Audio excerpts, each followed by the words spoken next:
Hi అండి అందరికీ. మన ఫ్రెండ్స్‌లో ఒకరుంటారు. ఎలాంటోళ్ళంటే, మనం ఏదైనా కొత్త బిజినెస్ మొదలు పెడదాంరా అంటే, అమ్మో! అది ఫెయిల్ అయితే ఎలా అంటారు. పోనీ సినిమాకెళ్దాంరా అంటే, టికెట్లు దొరకవులే అంటారు. అంటే ఏదైనా విషయంలో మంచి కంటే చెడు జరుగుతుందేమో అని ముందుగానే భయపడేవారనమాట. ఇలాంటి వారిని ఇంగ్లీష్‌లో పెసిమిస్ట్ అనే వర్డ్‌తో చెప్తుంటారనమాట. దీన్ని ఇంకాస్త డీటెయిల్‌గా తెలుసుకుంటే దీనికి డెఫినిషన్ ఏంటంటే, a person who always expects bad things to happen or something not to be successful అని.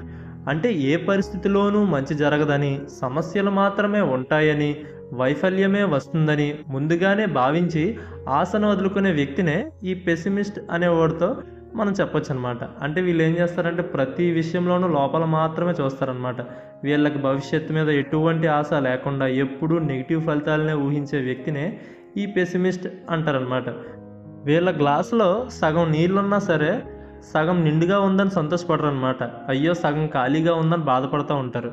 అంటే వీళ్ళు నెగిటివ్ అనే పదానికి కేర్ ఆఫ్ అడ్రస్ అనమాట. సో దీనికి మనం ఎగ్జాంపుల్ చూస్తే he is a pessimist and always things will go wrong.